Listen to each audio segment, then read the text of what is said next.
जम्मू आ गए, दिल्ली आ गए, अलग अलग जगह पे आ गए और अभी सरकार हमको कह रही है कि फिर से हम मेरी बात समझ गए क्या? सबके साथ मर्डर हो जाता है।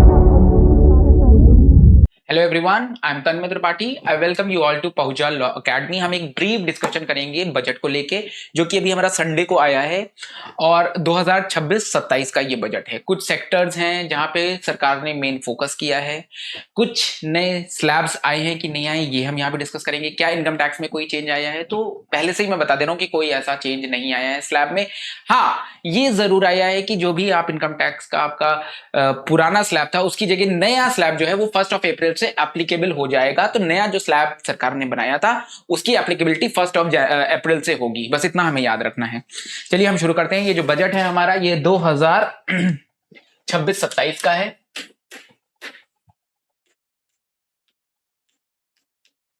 So the 4 things that we need to know about this budget is, पहली चीज तो मेन फोकस सरकार का क्या है कि नई स्कीम्स ज्यादा बनाने पे इन्होंने स्ट्रेस ना देते हुए जो स्कीम्स हैं उसका ऑन टाइम कंप्लीशन पे फोकस किया है। तो on time execution of the scheme will be one of the factor that the government has considered. उसके अलावा जो डिपेंडेंट थे ये, ठीक है, हेल्प पे, उसकी जगह सेल्फ सफिशिएंट होने की बहुत कोशिश की गई है कि हम कुछ ऐसी स्कीम्स लाएं जिससे कि हम सेल्फ सफिशिएंट हो, या ऐसे हम जो स्कीम है उनको ऐसे लागू किया जाए। उसके अलावा 2042 तक का एम है कि हम जो है विकसित भारत हों आने वाले समय में। ठीक है, तो इस बजट को, जैसे कि ये 9th टाइम हमारे फाइनेंस मिनिस्टर निर्मला सीतारमन ने प्रेजेंट किया है। This is the 9th time she has successively consecutively have presented the budget. ये हमें पता होना चाहिए। 1 घंटे 25 मिनट तक का ये चला था बजट। तो 11 बजे ये शुरू हुआ था और 12:25 तक ये प्रेजेंटेशन हुआ था बजट का। अब देखिए, जो बजट है वो 2 पार्ट में डिवाइडेड है, part A and part B. Part A जो है वो पॉलिसीज, स्कीम्स और विजन को लेके सरकार ने जो बताया है वो चीजें वो पार्ट ए में मेंशन करेंगे, और पार्ट बी में हमारा कस्टम से रिलेटेड, जीएसटी से रिलेटेड, टैक्स स्लैब से रिलेटेड बातें पार्ट बी में की गई हैं। Part B is basically focusing on क्या बढ़ा है, क्या महंगा हुआ है, क्या सस्ता हुआ है। बट एक चीज जरूर याद रखिएगा, जैसे ही ये बजट आया था सोने के दाम गिरे थे 8,000 रुपए प्रति 10 ग्राम। उसके अलावा सिल्वर भी 25,000 रुपए गिरा और स्टॉक मार्केट भी क्रैश की है। सेंसेक्स निफ्टी भी डाउन हुआ है after the coming of this budget immediately. ठीक है, this was the immediate repercussion. अब इस बजट में जो हमारी नई कर्तव्य भवन कंस्ट्रक्टेड बिल्डिंग थी वहां पे ये प्रस्तुत हुआ था। तो 3 कर्तव्य जो है वो सरकार ने डिसाइड किए, और जो 3 फैक्टर्स हैं या 3 जो फोकस एरिया है सरकार का, वो क्या है? पहला है सस्टेनेबल इकोनॉमिक ग्रोथ। तो पहला जो कर्तव्य है that is sustainable economic growth. मतलब इकोनॉमिक ग्रोथ तो होगी बट सस्टेनेबल नेचर की होगी, फ्यूचर्स के लिए भी कुछ बचना चाहिए। तो पहला ये कर्तव्य है इनका। दूसरा, फुलफिलिंग दी एस्पिरेशंस। तो एस्पिरेशंस जो भी हैं हमारे सिटीजन्स के, हमारे लोगों के, उनके एस्पिरेशंस फुलफिल करने हैं, जो भी पॉलिसीज है उसको कंप्लीट करना है। तो एक जो सेकंड कर्तव्य है that is fulfilling the aspirations.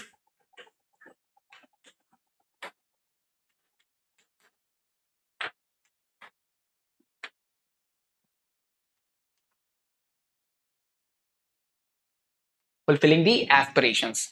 और जो थर्ड कर्तव्य है, तीसरा कर्तव्य है, वो है सबका साथ सबका विकास। तो मतलब इस बजट में ये फोकस किया गया है, इन 3 एरियाज पे फोकस किया गया है कि जो भी विकास होगा वो सारे के सारे community, people from the different aspects should be included in it. तो कोई भी कास्ट, कोई भी क्रीड या कोई भी व्यक्ति इसमें जो है अछूता ना रहे और सबको इसमें शामिल किया जाए। तो सबका साथ सबका विकास जो है, अगेन उन्होंने इसको प्रमोट करने की बात की है, या इस फैक्टर पे इन्होंने फोकस किया है। तो आप देखेंगे कि जो भी स्कीम्स हैं उसमें ये 3 चीजें आपको दिखेंगी।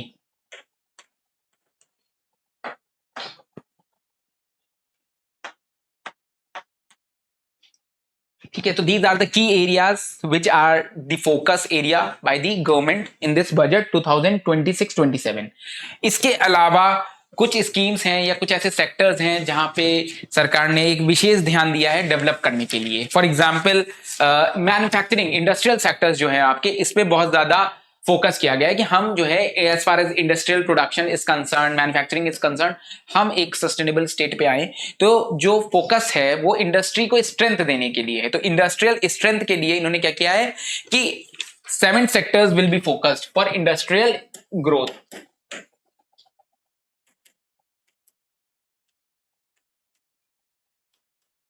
तो सबसे पहला पॉइंट याद रखिएगा, इंडस्ट्रियल ग्रोथ के लिए इन्होंने 7 सेक्टर्स को फोकस किया है। अब ये 7 सेक्टर्स में आपका बायोफार्मा आ जाएगा, इसमें आपका ईवी आ जाएगा, सेमीकंडक्टर्स आ जाएंगे, इलेक्ट्रॉनिक कंपोनेंट्स आ जाएगा, केमिकल प्रोडक्शंस है, उसके अलावा कैपिटल ग्रोथ या फिर container manufacturing is also included for the industrial upliftment. उसके अलावा टेक्सटाइल सेक्टर आपका इंक्लूड किया इन्होंने in these 7 sectors as far as industrial growth is concern.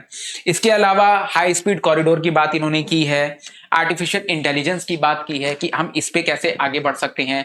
उसके बाद हायर एजुकेशन की जो हमारी स्टेम स्कीम थी उसके अंदर इन्होंने बताया कि भाई हॉस्टल्स जो है वो गर्ल्स चाहे गर्ल के लिए हम हर डिस्ट्रिक्ट में हॉस्टल प्रोवाइड करेंगे, at least 1 hostel in every district for the girls. उसके बाद में भारत विस्तार प्रोग्राम लॉन्च हुआ, तो उसके अंतर्गत भारत विस्तार प्रोग्राम में इन्होंने बेसिकली बोला है कि प्रोडक्शन जो आपका कैशू नट है, आलमंड्स हैं या कोकोआ है, इनके प्रोडक्शन को कैसे हम बढ़ा सकते हैं, इनका प्रोडक्शन कैसे इनलार्ज किया जा सकता है, इस पे फोकस किया जाएगा। इस स्कीम के अंतर्गत सेमीकंडक्टर पे 40,000 करोड़ रुपए का फंड जो है वो कहीं ना कहीं एलोकेट हुआ है। तो ये छोटी छोटी चीजें हम इसको लिख सकते हैं चाहे तो अपनी नॉलेज के लिए। तो पहला पॉइंट आप जरूर याद रखिएगा कि ये जो आपका बजट है ये 2 पार्ट्स में डिवाइडेड होगा। पहला होगा आपका पार्ट ए जो कि बात करता है गवर्नमेंट की विजन की, पॉलिसीज की, और दूसरा है आपका part B. Part B is basically, हम दोनों ही पार्ट डिस्कस करेंगे। Part B is basically discussing regarding the tax, GST, customs,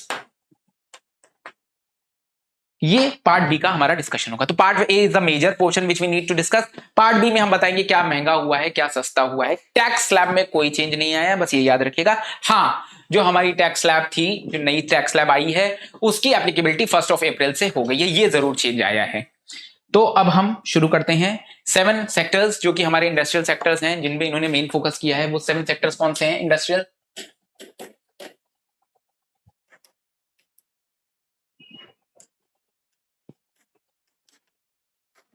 इसमें इन्होंने बेसिकली बायोफार्मा पे फोकस किया है।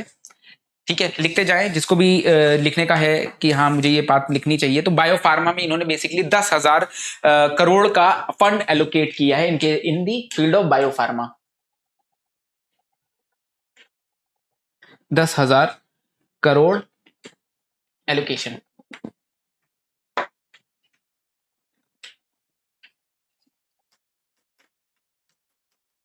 For the biopharma. इसके अलावा सेमीकंडक्टर्स हैं, आपके मेगा टेक्सटाइल पार्क्स की बात की गई है। स्पोर्ट्स जो हमारा खेलो इंडिया जो है उसमें ये इन्होंने बोला है कि भाई इतना इन्वेस्टमेंट हो कि हम इंडिजिनियसली डेवलप कर सके इक्विपमेंट्स सस्ते रेट में। रेयर अर्थ मेटल पे बात हुई है इस बजट में। तो पहले 7 सेक्टर्स हम लिख लेते हैं। दूसरा है आपका सेमीकंडक्टर। ये सारे वो एरिया है जो कि इन्होंने इंडस्ट्रियल ग्रोथ के लिए बात की है। तीसरा है हमारा इलेक्ट्रॉनिक कंपोनेंट।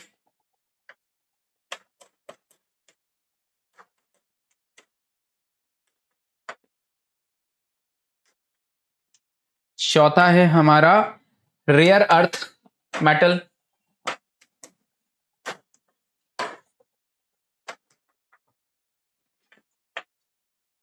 पांचवा है हमारा chemical production.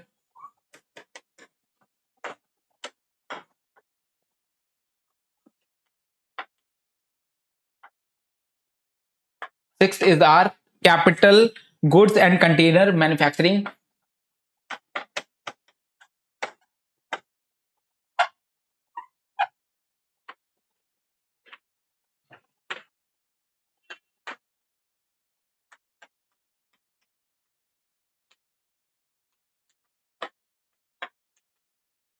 And the last sector is basically the textile one.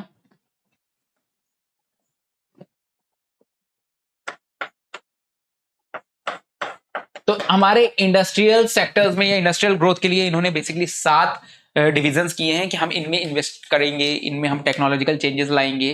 ठीक है, ये हमारे हो गए 7 सेक्टर्स। इसके अलावा हाई स्पीड कॉरिडोर की बात की गई है।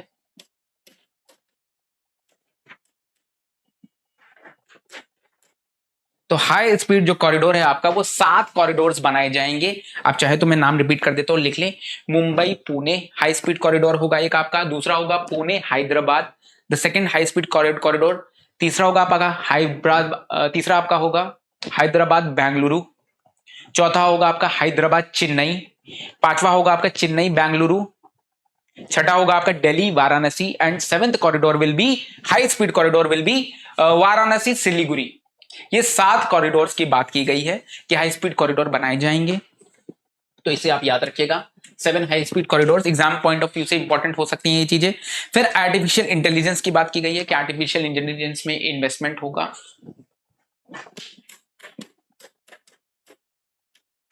तो इसमें ओवरऑल डेवलपमेंट की बात की गई है, ओवरऑल ग्रोथ की बात की गई है।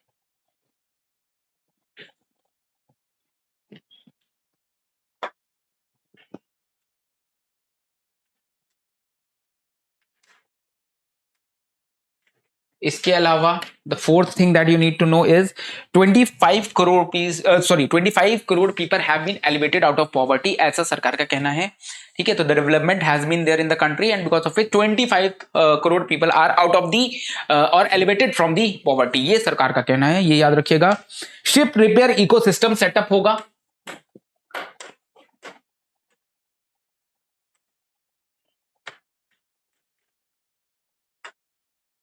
इकोसिस्टम बेसिकली कि सारी वो पॉजिटिव कंडीशंस होनी चाहिए जिससे कि यहाँ पे हम शिप रिपेयरिंग मैन्युफैक्चरिंग या शिप रिपेयरिंग हब बन जाएं वर्ल्ड में। तो शिप रिपेयरिंग इकोसिस्टम होगा आपका। एक अच्छी चीज ये जरूर है, पर्सन ऑफ इंडियन ओरिजिन जो बाहर रह रहे हैं, ओवरसीज सिटीजन जो हैं हमारे बाहर जो रह रहे हैं, उनके लिए एक अच्छी चीज ये है कि वो इन्वेस्टमेंट कर सकते हैं नाउ।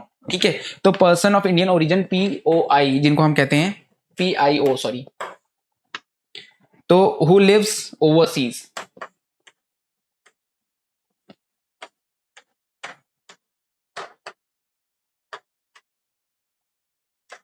Can now invest. ठीक है, तो इनके लिए इन्वेस्टमेंट खोला गया है, तो ये एक अच्छी चीज है देश के लिए कि हमारे पास फॉरेन करेंसी या फॉरेन एक्सचेंज आ सकता है। इसके अलावा 6th thing that you need to know is 5 medical hub खोलने की बात की गई है। तो 5 medical hubs for promoting the allopathy as well as ayurvedic, 5 medical hubs खोलने की बात की गई है, तो ये याद रखिएगा 5 medical hubs will be made. Medical hubs आपके वही मेनली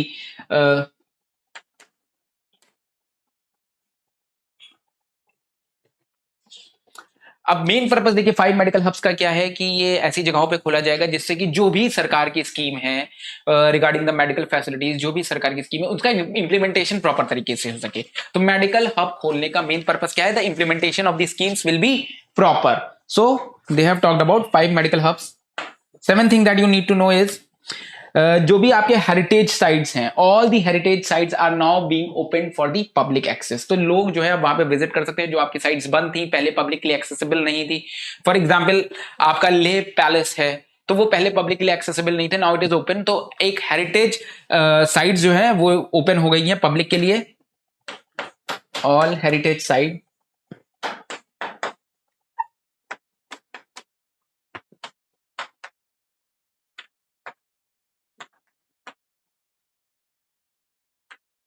ठीक है, ये याद रखिएगा। इसके अलावा 8th थिंग, एक हायर एजुकेशन स्कीम थी आपकी स्टेम करके, that is science, technology, engineering और मैथ्स, हायर एजुकेशन स्कीम थी। इस स्कीम के अंतर्गत 1 हॉस्टल, गर्ल्स हॉस्टल इन 1 डिस्ट्रिक्ट का कॉन्सेप्ट आया है, बनाना ही बनाना है।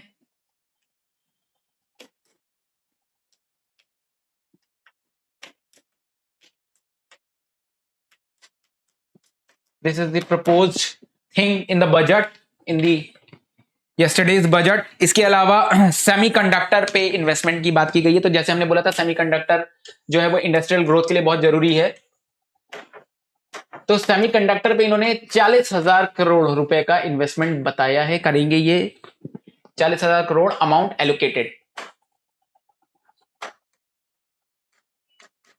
ठीक है, तो 40,000 crore amount is being allocated for the semiconductors. In the same way जैसे मैंने बताया भारत विस्तार प्रोग्राम लॉन्च हुआ जिसमें ये कैश्यू नट्स, कोकोआ प्रोडक्शन या फिर आलमंड्स प्रोडक्शन, तो इन क्रॉप्स की प्रोडक्शन के लिए जो भी असिस्टेंस देना है, जो भी टेक्नोलॉजिकल चेंजेस लाने हैं वो आएंगे। ठीक है, तो दिस इज बेसिकली भारत विस्तार प्रोग्राम।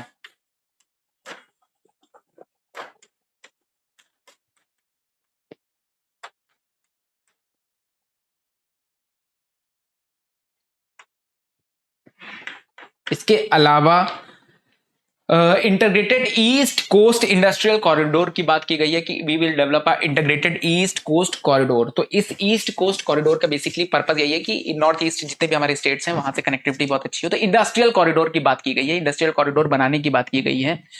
तो एक ये भी आप लिख सकते हैं, propose to develop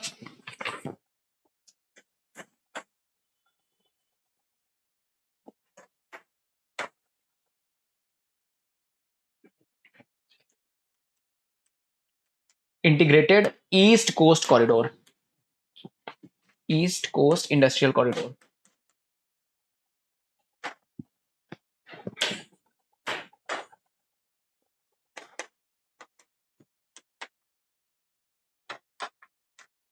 Many of the students are not in a habit of reading, so that is why the videos can be helpful for them कि एक लाइनर, एक पॉइंटर्स उनको मिल जाएंगे। ठीक है, उसके अलावा बुद्धिस्ट सर्किट जो है इसकी साइट को डेवलप करने की बात की गई है, बेसिकली टूरिज्म प्रमोट करने के लिए।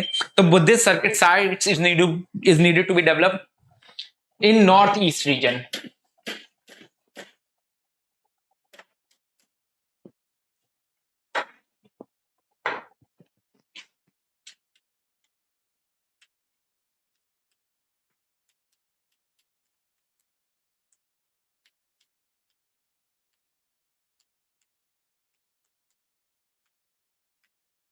तो ये नॉर्थ ईस्ट रीजन में आपका आंध्र प्रदेश आ जाए, सॉरी अरुणाचल प्रदेश आ जाएगा, सिक्किम आ जाएगा, त्रिपुरा आ जाएगा, मिजोरम आ जाएगा। ठीक है, तो ये 4 स्टेट्स की बात की गई है north east region to promote tourism basically, और साथ ही साथ प्रिजर्व करने के लिए टेम्पल एंड मोनेस्ट्रीज को। ठीक है, तो टेम्पल और मोनेस्ट्रीज को प्रिजर्व करने के लिए आपका Buddhist circuit sites in north east reason की बात की गई है। फिर एक शी मार्ट करके लॉन्च किया गया है, जैसे कि आपका इंडिया मार्ट है उसी तरह she mart for the distribution of goods that are being manufactured by the rural population. तो रूरल आपकी विमेन्स जो भी मैन्युफैक्चर करेंगी तो उसके डिस्पर्समेंट के लिए एक शी मार्ट स्टैब्लिश होंगे। ठीक है, तो she mart will be established. उसके अलावा जो मेंटल हेल्थ को लेकर हमारी स्कीम थी निम्हस, तो दिस इज बेसिकली 2.0 वर्जन आ गया इसका, और इसके अंतर्गत मेंटल हेल्थ सेंटर स्टैब्लिश करने की बात की गई है। एक तो आपकी की गई है तेजपुर में इन असम, और दूसरा जो है आपका मेंटल हेल्थ सेंटर जो है उसको स्टैब्लिश करने की बात की गई है रांची में, झारखंड। तो रांची झारखंड में स्टैब्लिश करने की बात की गई है निम्हास 2.0 वर्जन जो है आपका। इसके अलावा ग्रांट इन एड की बात की गई है कि जो भी स्टेट्स हैं उनको ग्रांट इन एड मिलेगा। तो for this 1.4 lakh crore rupees is being allocated for grant in aid. देखिए टोटल जो हमारा बजट है वो 56.5 लाख करोड़ का है। तो एक बार ये जरूर याद रखिएगा कि तो टोटल अमाउंट है वो है 53.5 लाख करोड़ का ओवरऑल द बजट अमाउंट। और इसी में 15th पॉइंट आप याद रख सकते हैं कि ग्रांट इन एड जो हमारा आर्टिकल 275 में है, ग्रांट इन एड, इसके अंतर्गत स्टेट्स को 1.4 lakh crore will be allocated. 1.4 lakh crore amount will be dispersed as a grant in aid. उसके अलावा जो हमारा फिस्कल डेफिसिट 4.5 रहा है उसको कम करने की बात की गई है। तो फिस्कल डेफिसिट जो है इस साल इन्होंने बोला है कि वो इस साल कम होके 4.3 पे आएगा, इनका ये टारगेट है इस बजट में। तो फिस्कल डेफिसिट विल बी,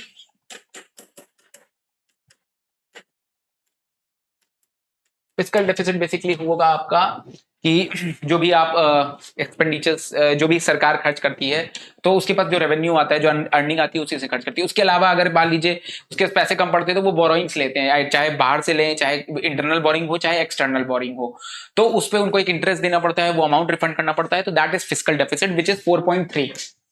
ठीक है, टारगेट है हमारा कि हमें 4.3 पे अचीव करना है फिस्कल डेफिसिट। उसके अलावा तो ये बात हो गई आपकी पार्ट ए की। फिर हमारा जो पार्ट बी है उसमें कुछ चीजें आपके लिए याद रखने वाली हैं कि this part B is basically talking about the custom duties और द टैक्सेस और द जीएसटी। ठीक है, इनकी बातें कर रहा है ये। पार्ट बी में आप याद रखिएगा कि कुछ चीजें सस्ती हुई हैं, कुछ चीजें महंगी हुई हैं। जैसे कि आपकी अगर फॉरेन एजुकेशन है या आपको फॉरेन ट्रैवल करना है तो वो आपके लिए सस्ता हुआ है। जो पहले हमारा 5 से 20% अमाउंट होता था, परसेंटेज जो होता था टैक्स में लगता था या हमें देना पड़ता था, वो अब हमारा लेस देन 2% हो गया है।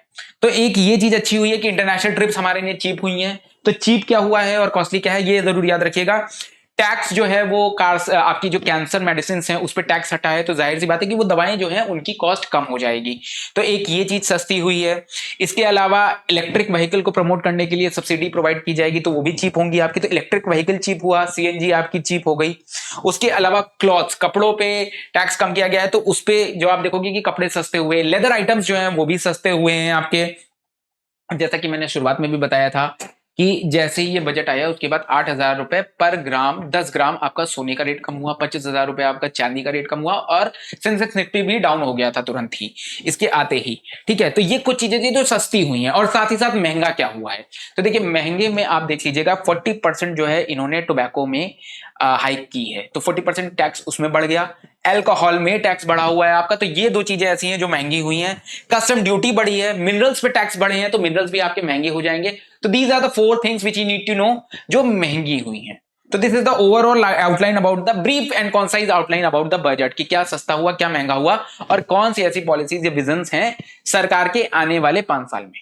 ठीक है, तो this is all about the budget. बाकी किसी को और भी कोई क्वेरीज हो तो वो चैट बॉक्स में लिखेगा, तो we can answer that query. Thank you very much. Subscribe for more content.